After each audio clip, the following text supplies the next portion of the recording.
Tokyo Ghost tome 1 Eden Atomic, édité par Urban Comics dans la collection Urban Indies, contient les 5 premiers numéros de la série scénarisée par Rick Remender, dessinée par Sean Murphy et colorisée par Matt Hollingsworth. L'histoire nous emmène en 2089 sur les îles de Los Angeles. L'humanité est devenue totalement accro à la technologie et la corporation Flack veille à ce que la dépendance de chacun soit assouvie. Le lecteur va suivre un couple de mercenaires au service de cette société, Led Dent, une espèce de molosse super puissant, drogué à la technologie et complètement décroché de la réalité, et son épouse Debbie Decay. Cette dernière est une zérotech, vierge de toute technologie, et désire plus que tout sauver son bien-aimé de sa dépendance.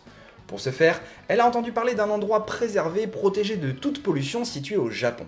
Et comme par hasard, avant de les libérer de leur contrat, c'est au Japon que leur patron va les envoyer pour une dernière mission. Une fois encore, Rick Remender nous propose un récit avec des thèmes efficaces comme l'addiction, la peur ou encore l'amour inconditionnel, traité de façon intelligente, le tout dans un rythme impeccable.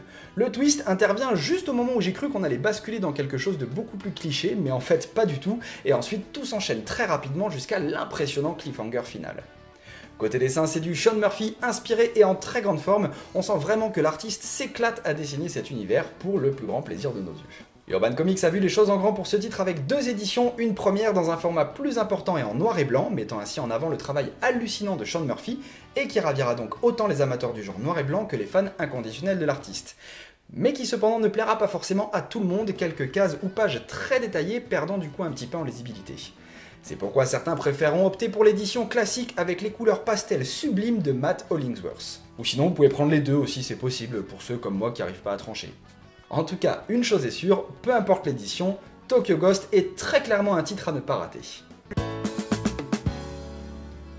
Et on remonte le temps d'un quart de siècle avec Batman décrit dans la nuit. Un récit de 1992 écrit par Archie Goodwin et mis en image par Scott Hampton qu'Urban Comics a eu la bonne idée d'éditer en France aujourd'hui. Vous êtes un peu lassé du Batman qui sait tout, qui est trop fort, qui a des gadgets improbables et des alliés hauts en couleur? Vous aimez les récits sombres qui vous renvoient les vérités du monde à la gueule et qui vous amènent à réfléchir sur certains sujets de société? Eh bien lisez Batman décrit dans la nuit. L'histoire débute par un meurtre particulièrement violent que Gordon et Batman doivent élucider. Le thème de cette histoire qui est ensuite développé rend le récit vraiment oppressant car très réaliste. On y voit les fêlures d'un Gordon en prise avec ses démons et un Batman plus humain que jamais qui souffre de ne pas tout savoir et de ne pas pouvoir être partout à la fois. C'est typiquement le Batman que j'aime. Humain avant tout, qui veut porter le fardeau du monde sur ses épaules, mais qui reste humain. Aussi malin et fort qu'on soit, on sera toujours limité par notre impuissance et Batman n'échappe malheureusement pas à cette règle.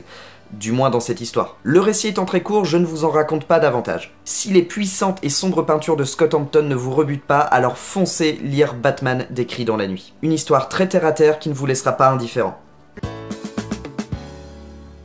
Et mon conseil lecture comics du jour, c'est Cluster, sorti chez Achilleos. Alors Cluster, c'est une sorte de best-of de tous les concepts qu'on peut aimer dans les univers de science-fiction. Dans cette histoire, une nana est emprisonnée sur une planète prison. Premier concept de science-fiction. Cette planète prison est pas vraiment habitable et donc l'humanité est en train d'essayer de la terraformer, c'est-à-dire de transformer l'atmosphère pour que ça devienne habitable. Évidemment, il y a des extraterrestres qui vont arriver sur la planète et essayer de nous chasser du truc.